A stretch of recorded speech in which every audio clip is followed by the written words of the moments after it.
Hello కానమూకు కథావచనం మోహనవచనం పరిజ్ఞాన హితభాండం నిత్య చదువరి శ్రోతలకు ఆహ్వానం నమస్కారం.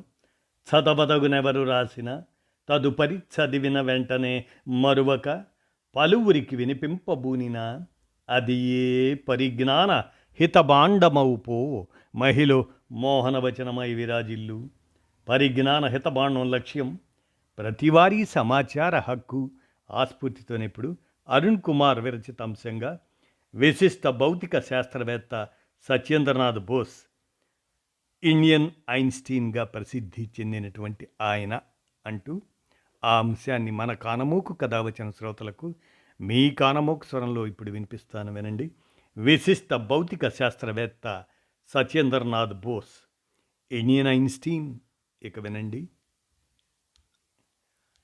విజ్ఞాన శాస్త్రంలో 20వ శతాబ్దాన్ని అత్యంత ప్రభావితం చేసిన శాస్త్రవేత్తల్లో ప్రముఖులు ఆల్బర్ట్ ఐన్స్టీన్, మేరీ క్యూరీ. వీరిద్దరి ప్రశంసలు అందుకున్న భారతీయుడు భౌతిక శాస్త్రవేత్త Satyendranath Bose. An important step forward అంటూ ఐన్స్టీనే బోస్ పరిశోధనా పత్రం Planck's law and hypothesis of light quanta అనే దాన్ని జర్మన్ భాషలోకి అనువదించారు. అలాగే ఐన్స్టీన్కు అసాధారణ రీతిలో పేరు ప్రఖ్యాతులు సంపాదించి పెట్టిన సాపేక్ష సిద్ధాంతాన్ని ఆంగ్లంలోకి అనువదించారు బోస్. ఒక్క రంగంలోనో ఒక్క సబ్జెక్టులోనో అసాధారణ ప్రావీణ్యం ప్రదర్శించడమే గొప్ప. అలాంటిది physics, chemistry, maths, philosophy, arts, సాహిత్యం, సంగీతం తదితర రంగాల్లోనూ అద్భుతమైన ప్రతిభా పాటవాలను కనబరిచారు సత్యేంద్రనాథ్ బోస్. ఆయనకు పలు భాషలు వచ్చు. విశ్వకవి రవీంద్రనాథ్ ఠాగూర్ 1937లోనే సైన్స్ గురించి తాను రాసిన పుస్తకం విశ్వపరిచయంను సత్యేంద్రనాథ్ బోస్కు అంకితం ఇచ్చారు. సత్యేంద్రనాథ్ బోస్ 1894 జనవరి 1న కోల్కత్తాలో జన్మించి 1974 ఫిబ్రవరి 4న అస్తమించారు. విఖ్యాత భారత శాస్త్రవేత్తలు జగదీష్ చంద్రబోస్, ప్రఫుల్ల చంద్ర రాయ్ సత్యేంద్రనాథ్కు స్ఫూర్తి. ఖగోళ భౌతిక శాస్త్రవేత్త మేఘనాథ్ సాహా ఆయన స్నేహితుడు. ఐన్స్టీన్తో కలిసి సత్యేంద్రనాథ్ బోస్ పలు పరిశోధనలు చేశారు. క్వాంటం భౌతిక శాస్త్రంలో Satyendranath Bose, Einstein statistics Bose, Einstein condensed థియరీలు చాలా ప్రఖ్యాతి పొందాయి. బోస్ ఐన్స్టీన్ స్టాటిస్టిక్స్కి అనుగుణంగా ప్రవర్తించే కణాలకు పాల్ డిరాక్ అనే శాస్త్రవేత్త వారిద్దరి పేర్లు కలిసేలా బోసాన్స్ అని పేరు పెట్టారు. సివి రామన్, మేఘనాథ్ సాహా, సత్యేంద్రనాథ్ బోసులను 20వ శతాబ్దపు భారతీయ భౌతిక శాస్త్రవేత్తల త్రయంగా చెప్పవచ్చు.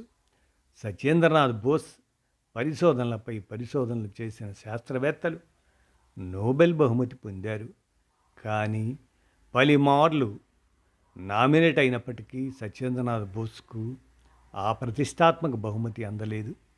భారత ప్రభుత్వం సత్యేంద్రనాథ్ను 1954లో పద్మవిభూషణ్తో గౌరవించింది. ఆ రోజుల్లో కొత్తగా ఏర్పాటైన సిఎస్ఐఆర్కి సలహాదారుగా, ఇండియన్ ఫిజికల్ సొసైటీకి, ఇండియన్ సైన్స్ కాంగ్రెస్కి, ఇండియన్ స్టాటిస్టికల్ ఇన్స్టిట్యూట్కి అధ్యక్షుడిగా సేవలందించారు ఆయన. శాంతినికేతన్లో విశ్వభారతి విశ్వవిద్యాలయానికి వైస్ ఛాన్సలర్గా కూడా వ్యవహరించారు. ఎక్స్రే, క్రిస్టలోగ్రఫీ వంటి సబ్జెక్టులను తన విద్యార్థుల మాతృభాష అయినటువంటి బెంగాలీలో బోధించి వారి అభిమానాన్ని చూరుకున్నారు సత్యేంద్రనాథ్ బోస్. పీజీ పరిశోధక విద్యార్థులకు కూడా సైన్స్ను మాతృభాషలో బోధించాలి అన్న తపన సత్యేంద్రనాథ్ బోస్ది. అందుకుగాను వంగీయ విజ్ఞాన పరిషత్తుని, జ్ఞాన్వో విజ్ఞాన్ అనే సైన్స్ పత్రికని ప్రారంభించారు సత్యేంద్రనాథ్ బోస్.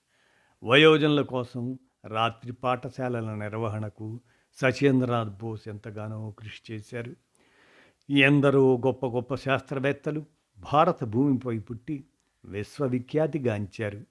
వారందరి జీవిత చరిత్రలు నేటి విద్యార్థులకు పాఠ్యాంశాలు కావాలి. అప్పుడే శాస్త్ర సాంకేతిక రంగాల్లో పరిశోధనకు యువతరానికి తగిన స్ఫూర్తి లభిస్తుంది. దేశం గర్వించే నవతరం శాస్త్రవేత్తలు తయారవుతారు అంటున్నారు అరుణ్ కుమార్. తన ఈ రచన అయినటువంటి విశిష్ట భౌతిక శాస్త్రవేత్త సత్యేంద్రనాథ్ బోస్ గురించి ఇండియన్ ఐన్స్టీన్గా పేర్కొంటూ ఈ అంశాన్ని ప్రముఖుల జీవిత విశేషాల శీర్షికన మన కానమోకు కథ వచ్చిన శ్రోతలకు వినిపించాను. విన్నారుగా, ధన్యవాదాలు.